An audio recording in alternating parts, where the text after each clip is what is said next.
En este video veremos los conceptos más relevantes relacionados con análisis de corriente alterna.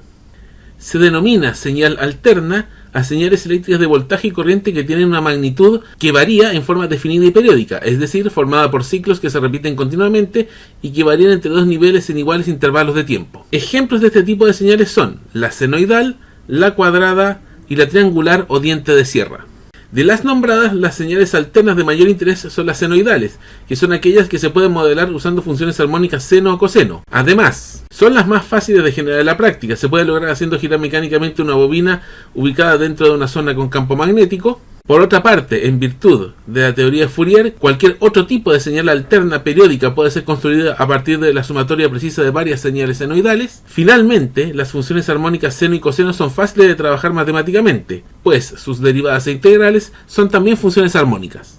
Considere la forma de onda senoidal de la figura. A partir de ella se pueden hacer las siguientes definiciones. La función de voltaje instantáneo V de t representa la magnitud de la forma de onda en cualquier instante. El voltaje peak V sub m es el valor máximo de la forma de onda medida a partir del nivel 0 volts. El voltaje peak to peak V sub pp igual al doble del voltaje máximo es la suma de las magnitudes de los peaks positivos y negativos. Se denomina cresta a las zonas más elevadas de la onda y valle a las zonas más bajas de la onda. El periodo t es el intervalo mínimo de tiempo entre dos repeticiones sucesivas. Aquí vemos que pueden ser de las maneras mostradas en las figuras. Un ciclo es la parte de una forma de onda contenida en un periodo. La frecuencia es el número de ciclos por unidad de tiempo. Se mide típicamente en hertz o 1 partido por segundo y es igual al recíproco del periodo. Y la frecuencia angular es igual a 2 por pi por la frecuencia. Se simboliza por la letra omega y se mide típicamente en radianes partido por segundo. A continuación, haremos un repaso rápido de los conceptos básicos de números complejos más relevantes para el análisis de circuitos de corriente alterna. El análisis de circuitos en corriente alterna se hace aplicando las mismas leyes de circuitos que en el caso de corriente continua, aunque con una diferencia. Las corrientes, voltajes y componentes se expresan como fasores, que son números complejos que representan funciones senoidales. Esto hace necesario dominar las operaciones matemáticas fundamentales con números complejos. Partamos viendo algunas cosas del número complejo. Recordad algunas cosas. El número complejo es el número que se suele denominar I o J, que es igual a la raíz de menos 1, que es lo que se denomina un número imaginario. Podemos recordar que J elevado a 0 es 1, J elevado a 1 es J, J elevado a la 2 es menos 1, J elevado a 3 es menos J, J elevado a 4 es 1, y en general J elevado a n más 4 es igual J elevado a n para n, un número que va desde 0, 1, 2, 3, 4, etcétera, etcétera, etcétera. En general existen dos formas de expresar un número complejo, una que es la forma binomial rectangular, donde este complejo se expresa como z igual a alfa más j beta, aquí lo vemos representado gráficamente, donde alfa es la parte real y beta es la parte imaginaria. Y también tenemos la forma polar, donde el número complejo se representa como la magnitud del número complejo, que es esta magnitud de z, con un ángulo θ, que es un ángulo medido en dirección contraria a las manecillas de reloj a partir del eje real positivo, donde los ángulos medidos en dirección de las manecillas de reloj a partir del eje real positivo tienen asociado un signo negativo. Aquí se ilustra la forma de traspasar de convertir de rectangular a polar y de polar a rectangular. Esto es muy importante que se maneje porque para las operaciones que vamos a requerir, este traspaso se va a tener que hacer permanentemente. Para pasar de rectangular a polar, de alfa más j beta a módulo de z ángulo θ, tenemos que el módulo de z es la raíz de alfa al cuadrado más beta al cuadrado y θ es igual al arco tangente de beta partido en alfa. Y para pasar de polar a rectangular, el alfa es la magnitud de z por coseno de θ y beta es la magnitud de z por seno de θ. Se va a dejar un enlace de un video profesional en el que se muestra el detalle de cómo resolver esto usando calculadora, que es importante que lo vean porque se va a ocupar mucho acá. Otros detalles importantes, la definición de complejo conjugado. En rectangular, si el vector z es alfa más j beta, el complejo conjugado de z es alfa menos j beta. Y para el vector módulo de z ángulo de θ, el complejo conjugado es módulo z ángulo de menos θ. Cambia el signo del ángulo, nada más. Y lo otro importante es el recíproco. En modo rectangular, el complejo 1 partido en z, que es 1 partido en alfa más j beta, si aplican racionalización se llega a alfa menos j beta partido en alfa al cuadrado más beta al cuadrado. Y en polar, el 1 partido en módulo de z ángulo θ va a ser un complejo cuya magnitud es 1 partido por la magnitud de z con un ángulo menos θ. A continuación repasaremos cómo se hacen las operaciones básicas con números complejos. Lo vamos a ver rápidamente considerando los siguientes números complejos: el z1 2 más j4, que equivale a raíz de 20 ángulo 63,43, y el z2 igual a 3 más j1, que equivale a raíz de 10 ángulo 18,43. Veamos primero la suma. La suma es como sumar pares ordenados. Se suman las partes reales e imaginarias de forma independiente, y aquí hay un detalle importante: solamente se puede hacer expresando los números en forma rectangular. No se pueden sumar los números directamente en forma polar. Si tenemos un polar y un rectangular, o los dos polares, y queremos sumar los dos, tenemos que convertir los dos a rectangulares. Aquí se aprecia cómo se suma, los reales con los reales y los imaginarios con los imaginarios se suman. La resta en forma similar, se restan las partes reales e imaginarias en forma independiente, y lo mismo, solamente se puede hacer expresando los números de forma rectangular. Es decir, si tengo uno de los dos que es polar, tengo que convertirlo a rectangular. Si quiero restar dos números que están en polar, tengo que convertirlo a rectangular para recién restarlos.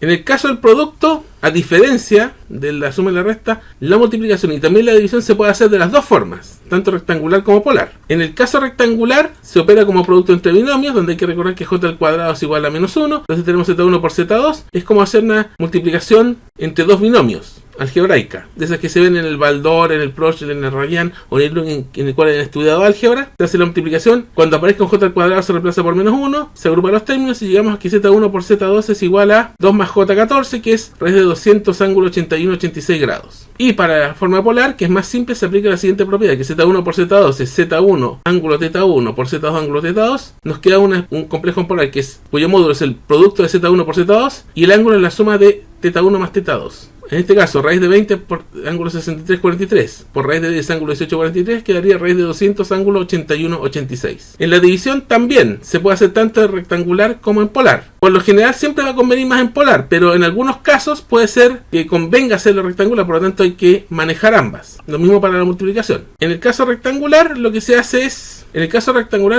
racionalizar. ¿Qué quiere decir? Multiplicar el dividendo del divisor por el complejo conjugado del divisor y hacer reducciones algebraicas, recordando que j cuadrado es igual a menos 1. Aquí tenemos el ejemplo, z1 partido en z2, que es 2 más j4 dividido en 3 más j1, se multiplica por 3 menos j1, es decir, por el complejo conjugado del denominador, se hace las multiplicaciones. Al multiplicar con el complejo conjugado, aquí abajo nos queda una expresión con puros números reales, por tanto nos sacamos los imaginarios de abajo. Arriba se reduce con una multiplicación de binomios, se hacen todas las reducciones algebraicas y se llega al resultado final, que es 1 más 1j o raíz de 2 ángulo de 45 grados. Y la forma polar, que es más simple, que z1 partido z2, nos quedaría la división de los módulos, módulo z1 partido módulo z2, y el ángulo sería la resta de los ángulos, θ1 partido en θ2. En este caso, al hacer la división, llegamos nuevamente a raíz de 2 ángulo de 45.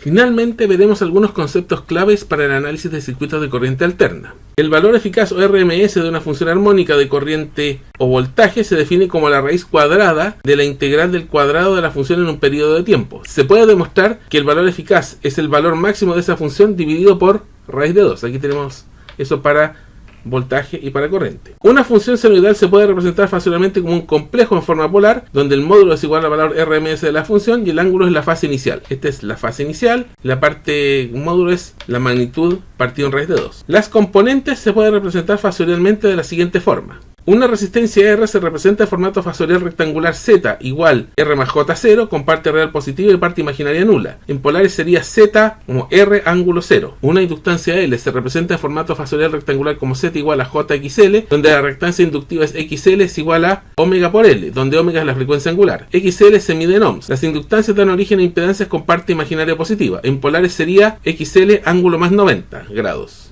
Una capacitancia C se representa en formato fasorial rectangular como Z es igual a menos J por X sub C, donde la reactancia capacitiva es X sub C igual 1 partido en omega por C. XC se mide en ohms. Las capacitancias dan origen a impedancias con parte imaginaria negativa. En polares sería Z igual a X sub C ángulo menos 90 grados. A continuación veremos algunas consideraciones respecto de potencias en corriente alterna. En general, una impedancia de corriente alterna con parte real o resistiva R y parte imaginaria reactiva X, inductiva si es positiva y capacitiva si es negativa, tiene la forma Z igual a R más JX, o en polares, magnitud de Z ángulo phi, donde la magnitud de Z es la raíz de R al cuadrado más X al cuadrado y el coseno de phi sería R partido de la magnitud de Z. En la figura se muestra el triángulo de impedancias que ilustra las relaciones entre Rx y la magnitud de Z y el ángulo phi. Para una carga compleja, la potencia aparente se define como el producto entre el valor eficaz de su voltaje por el valor eficaz de su corriente y se mide en volts amperes o PA, como se aprecia acá. La potencia asociada a esta impedancia, denominada potencia compleja, se compone de dos partes. Aquí lo apreciamos. Se define la potencia compleja como S igual a P más JQ. Aquí vemos cómo se descompone la corriente RMS al cuadrado por R más JX, esa es la definición. Y al distribuir las expresiones nos queda una potencia P, que es la corriente RMS al cuadrado por la parte real R, que se denomina potencia promedio real, que se puede escribir también como BRMS por IRMS por coseno de phi, que se mide en watts. y una parte Q, que es el IRMS al cuadrado por X, que es lo que se llama potencia reactiva en cuadratura, que se mide en volt ampere reactivo o bar. En la figura se muestra el triángulo de potencias que ilustra las relaciones entre P, Q y S. La potencia promedio real se puede expresar, como anteriormente mencionamos, como S por coseno de phi, donde S es la potencia aparente, voltaje RMS por corriente RMS, y coseno de phi se denomina factor de potencia. Este factor de potencia se puede obtener haciendo R partido por la magnitud de la impedancia o potencia real partido en potencia aparente. Y el ángulo phi corresponde a este ángulo que aparece en los triángulos y que es parte de la expresión polar de la impedancia, que era módulo Z ángulo phi.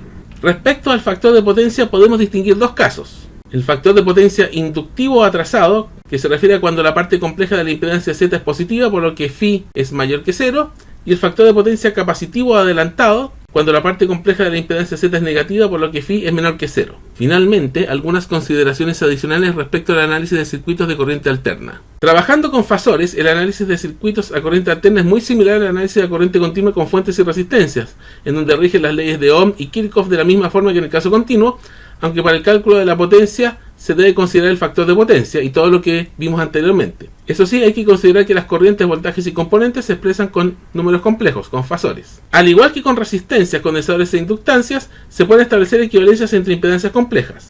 Las equivalencias serie y paralelo entre impedancias complejas funcionan igual que las resistencias e inductancias en corriente continua, es decir, para impedancias en serie la impedancia equivalente es igual a la suma de las impedancias componentes, y para impedancias en paralelo el recíproco de la impedancia equivalente es igual a la suma de los recíprocos de las impedancias componentes. Y con esto damos por finalizado este video.